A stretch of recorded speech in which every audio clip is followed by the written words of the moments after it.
Olá, eu sou Adson Ferreira. Eu sou Cecília Amorim. Sejam bem-vindos ao Carta Amazônia, o seu podcast de política, meio ambiente e modo de vida amazônico. Esse podcast é uma realização do site Carta Amazônia em parceria com a Rede Cidadã InfoAmazônia. Estamos disponíveis no YouTube e nas principais plataformas de áudio. Se você estiver ouvindo no YouTube, aproveita para se inscrever no canal e ativar o sininho de notificação. Assim, não perde nenhuma atualização do podcast e ajuda a levar o conteúdo do Carta para o maior número de ouvintes.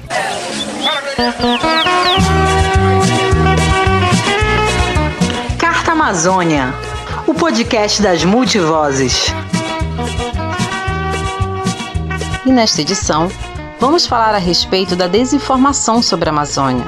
Na mídia tradicional, sobretudo na mídia do Sudeste brasileiro, não faltam exemplos de discursos que reafirmam mitos e estereótipos que retomam relações históricas de colonialidade a respeito da região. Como é a vida nas últimas fronteiras da Amazônia? No Globo Repórter de hoje, vamos viajar pela nossa floresta maior em busca dos seus infinitos mistérios. Entre jacarés gigantes, araras, ariranhas e capivaras, atravessamos a mata e chegamos às nascentes de um rio amazônico. Vamos ouvir brasileiros que falam dialetos indígenas e conhecer os soldados que guardam as fronteiras no meio da imensa floresta. O discurso da Amazônia selvagem em oposição ao Sudeste civilizado é um dos maiores exemplos disso.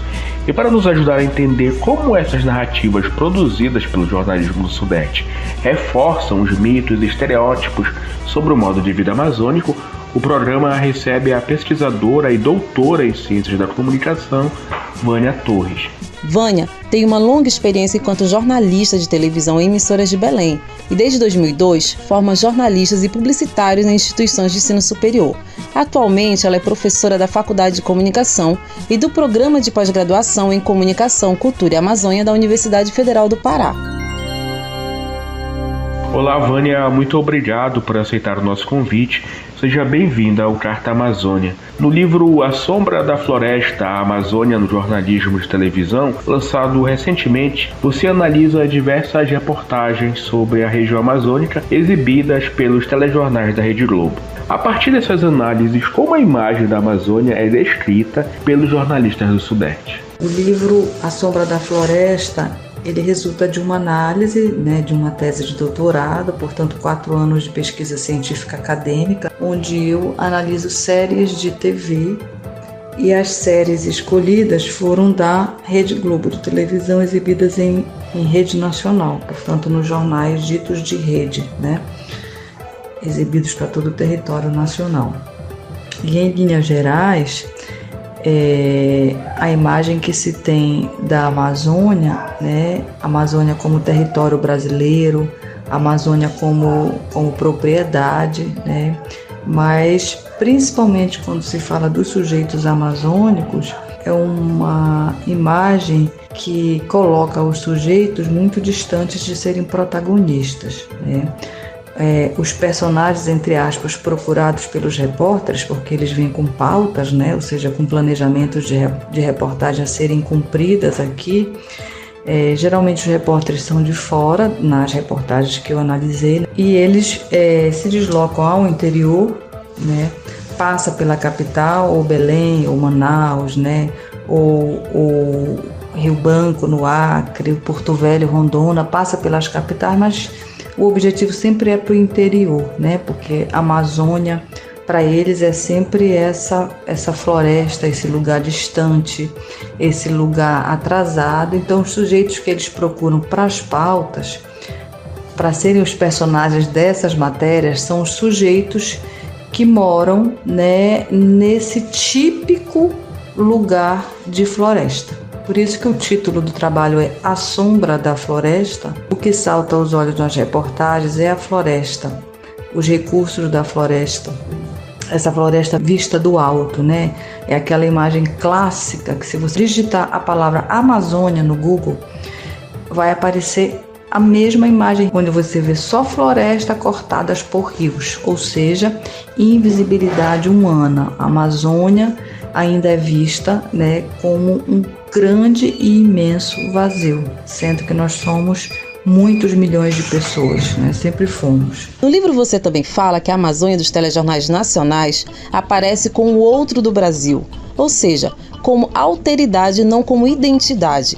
Que efeitos esse tipo de discurso causa aos moradores dessa região? Eu acho que esse tipo de discurso nos coloca sempre num lugar de periferia, de marginalidade, mas no sentido de estar à margem, nesse lugar que é explicitamente, né, um lugar que se opõe ao centro.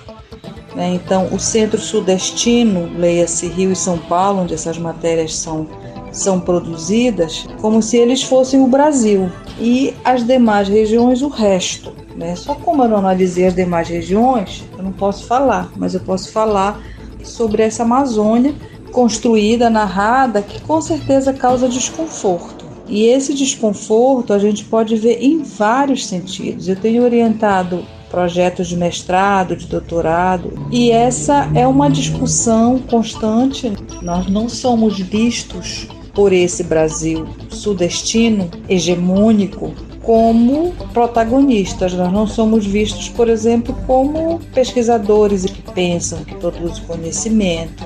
Não é comum que nós sejamos citados nesses trabalhos dessas instituições mais antigas. As nossas instituições de pesquisa são muito recentes, não têm 100 anos. Os nossos programas de pós-graduação também são muito recentes, não têm 20 anos. Os meus programas de pós-graduação em comunicação, por exemplo. Tudo para a gente é muito novo, muito recente a nossa produção. Então, a gente tem sempre esse incômodo de quem está sendo visto, está sendo olhado como um bicho raro e não como pessoas que possam ser escutadas, que devem ser escutadas quando se trata de Amazônia. E quais os principais estereótipos sobre a região são reforçados nesse discurso do jornalismo do Sudeste? Eu acho que a principal questão que eu trago é a questão da colonialidade, que são teorias importantíssimas que estão observando como essa herança colonial brasileira ela é revisitada com frequência por nós mesmos, por nós brasileiros, que é essa sensação de que o centro europeu, de que os países europeus, de que as pessoas brancas são superiores e as pessoas da colônia, da ex-colônia brasileira, ou seja, o colonizado é o inferior.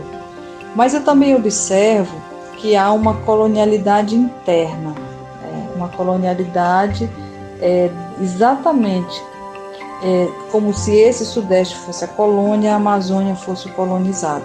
É o sudestino olhando para cá, para o colonizado, que é esse que precisa ser civilizado, que é esse que precisa ser, como diz a Igreja Católica, numa campanha da Fraternidade sobre a Amazônia, que a Amazônia precisa ser catequizada.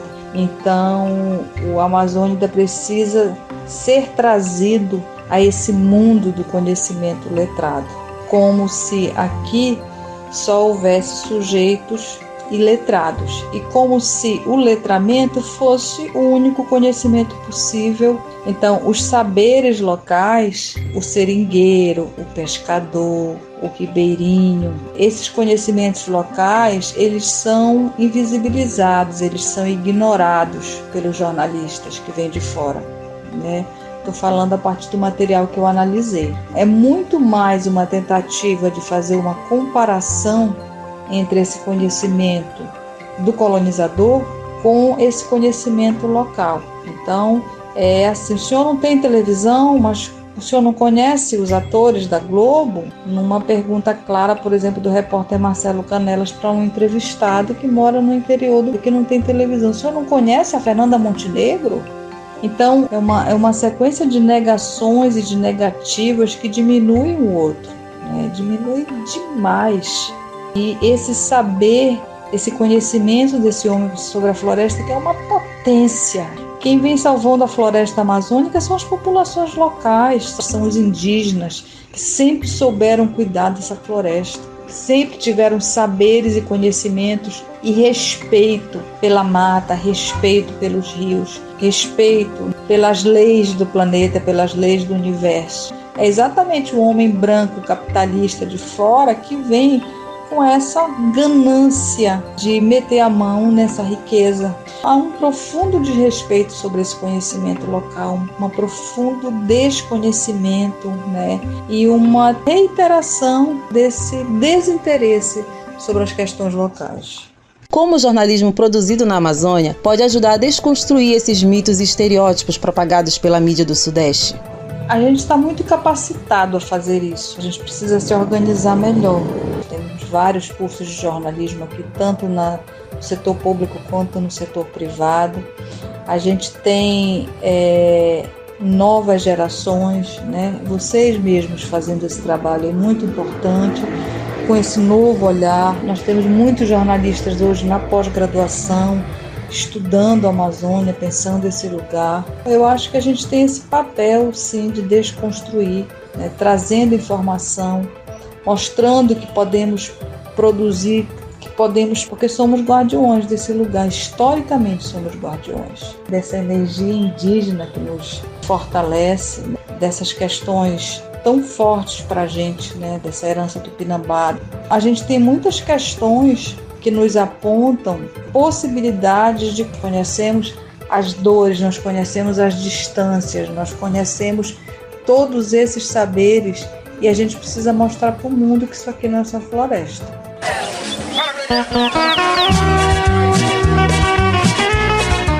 Carta Amazônia, o podcast das multivozes. O Carta Amazônia fica por aqui. Esta edição usou áudio da TV Globo. Para saber mais a respeito do tema desinformação sobre a Amazônia e outros conteúdos produzidos pela nossa equipe, acesse o site cartaamazônia.com.br.